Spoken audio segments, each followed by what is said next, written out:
He swept national hurdling crowns and became just the fourth athlete in NCAA history to hit 13th flat in the high hurdles. From Florida State University, Trey Cunningham.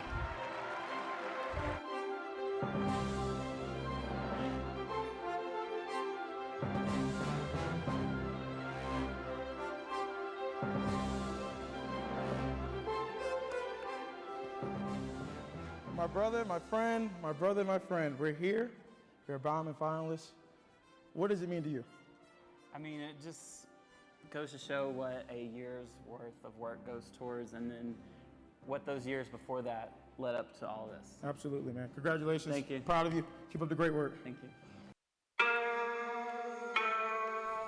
Fast and persistent. Trey Cunningham's unbeaten season over the hurdles was 5 years in the making. He cleared the barriers in Birmingham for his first NCAA championship in the second quickest time ever over the 60-meter hurdles. It's Trey Cunningham by daylight and lots of it. And look at that time. 7:38. That's a lifetime best at the national championship in this final year of competition. Outdoor, again, the Florida State Seminole untouchable, uncatchable. 13 flat, a smoke show to win the national title over the 110 highs. Dude, it's going to be tight. It's going to be close on the last hurdle. It's Trey Cunningham. 20 races in all, 20 times first to the tape. And always fast. 7 of his times chart on the all-time top 10. Finally, it's his time. 2022 Bowerman finalist from FSU, Trey Cunningham.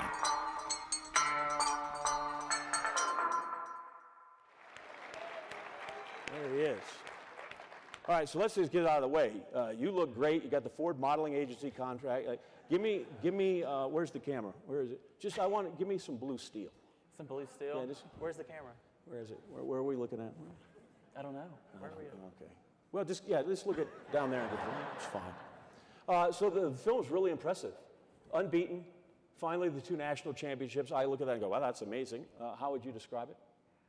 I mean, I would just say it's been a long time coming. I've probably grown up in probably the best hurdle era in college history. Had to break an American record to get the college record. Had to be probably top 25 all-time to ever break the outdoor record as well. So I think it's just a testament to how good the country is. You said long time coming. There's some injuries in there as you go through that. Where was the hardest part that you had to push through to get where you were in Birmingham and Eugene? I think the hardest part was the second hamstring tear, not the first one. It was a month out before Olympic trials, and we had to make a decision like, do we practice? Do we even go over a hurdle? And it ended up I had to go see the doctor, got a PRP injection, and didn't hurdle until the day before Olympic trials, and figured out I could PB just being me. So I think that instilled a lot of confidence in me and carried over to the next year, which was this past season, and it showed up. So just being me, what makes me good? What makes me good? I don't know. I mean, I think being able to be comfortable in my own skin out there on the track. I think I'm confident that I've put in the work to do what I need to do, whether I haven't hurdled in a month or not. We see you win and you celebrate enthusiastically, right? Clearly you're thrilled. And then we visit and you're very calm. And I don't know if you're calm or if you're like, if you want to talk to Jim Montgomery or, if it's me. But tell me the personality when we go through, when I go through the line and that explosion, it finally hits you, you've done these things. I mean, the finish line is probably more of a cathartic thing. It's like, yes, I finally did it. I mean, you can probably look at all of us finalists and all the people that have won. As soon as you cross the line or you hit that big jump and the big throw, the hands go up every time. And after the fact, I like to think about it and feel what's happened. I take my victory lap or I look around and see, probably like that video in Birmingham, just everyone is like on their feet, and it's one of the best experiences ever. And by the time you get to me, it's probably like 20 or so minutes, and I'm like still ruminating in that. We get to you like in 38 seconds. You completely. I don't know. I run around a lot. Man loses track of all time. So Grant's here tonight. You're here, and you talked about the great era of hurdling. So we feel obligated to bring in a third man in the ring and say hello to you tonight as well. Okay. Hey everyone, this is Devin Allen. Just wanted to quickly stop by and say, hey Trey, congrats on making the Bowerman finalist. You know, it's amazing to get to compete against you.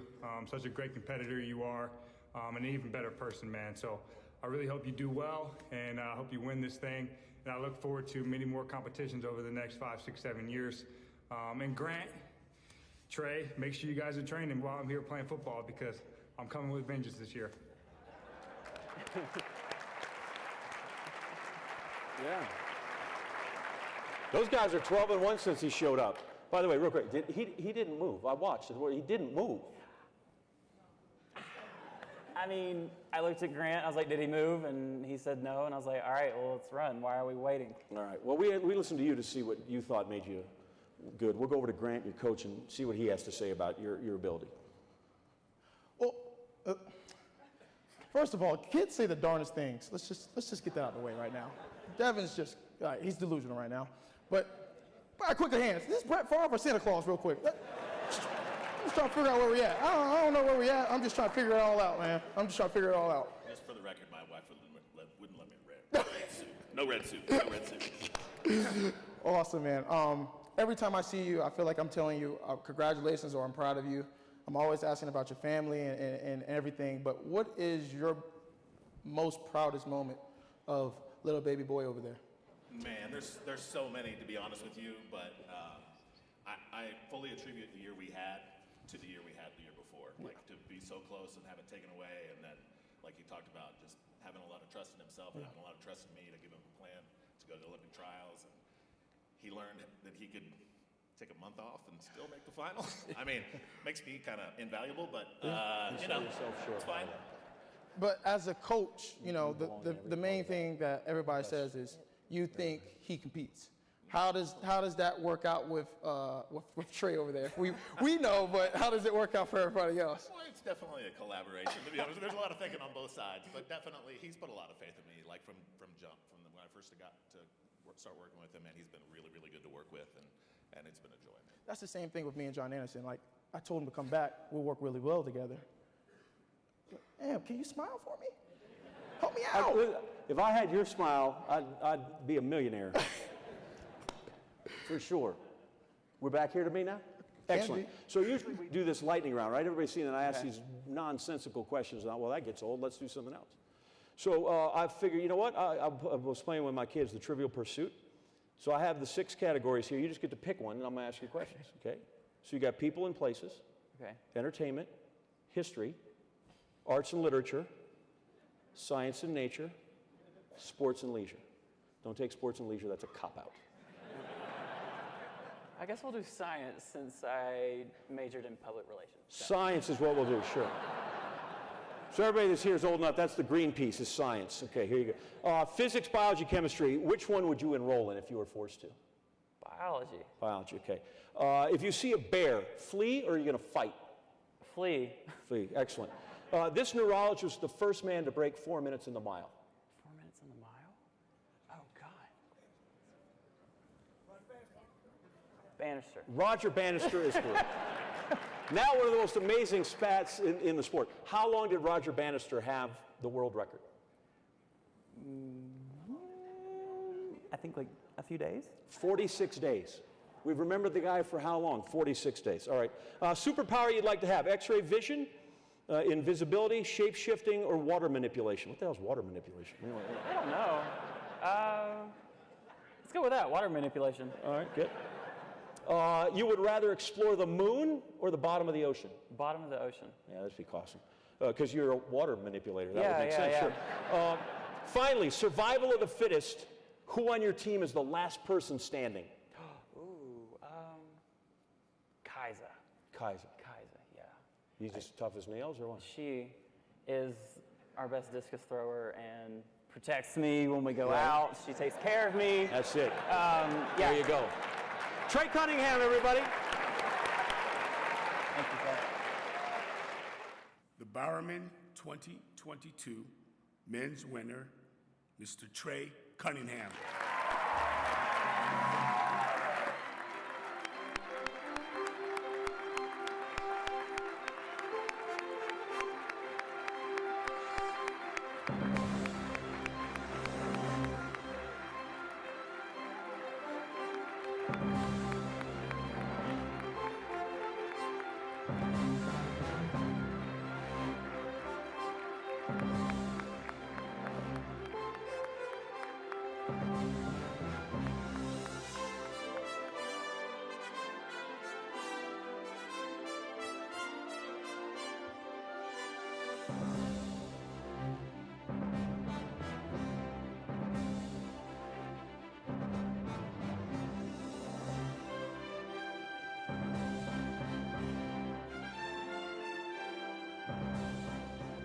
Oh, wow.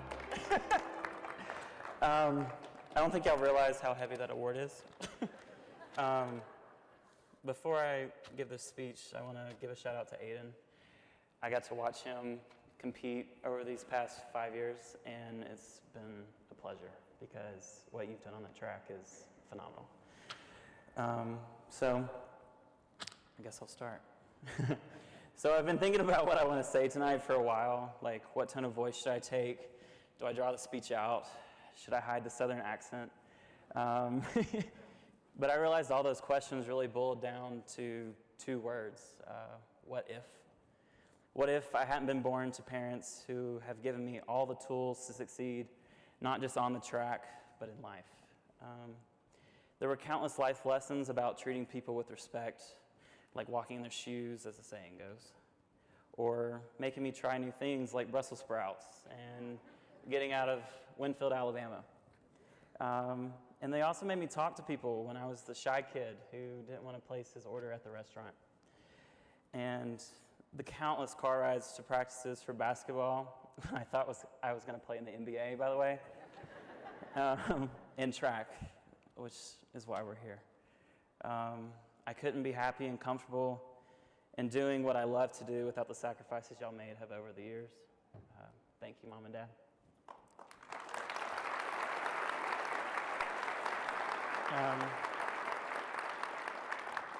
What if I didn't fall in love with track and field?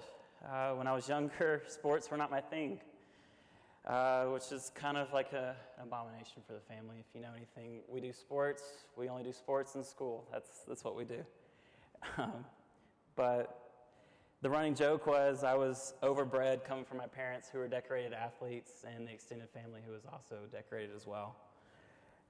But I eventually found my way through sports, through the dream of playing in the NBA, and eventually flinging myself at hurdles for a living, which has led me to so many opportunities. What if I didn't go to Florida State? I had no idea what I was getting myself into when I decided to come to Tallahassee, Florida. All I knew was I could be happy there if track ended tomorrow. With that being said, I truly found myself there and was able to push my bounds athletically, academically, and socially. This university provided all the opportunity I needed to succeed and has made me feel at home. Thank you, Florida State, for providing the environment to do so.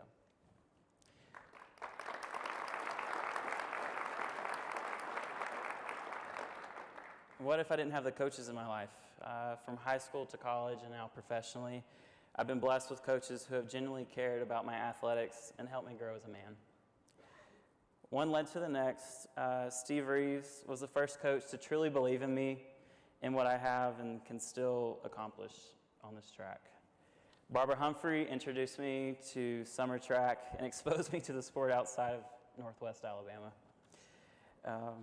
Brandon Heim brought me to Florida State, giving me an opportunity kids dream about, and I'm truly indebted to that. Matt Cain has helped me become comfortable in my own skin when I'm on the track, and possibly why I'm here in front of you today. Thank you all for being the main players in the past 10 years of my track career.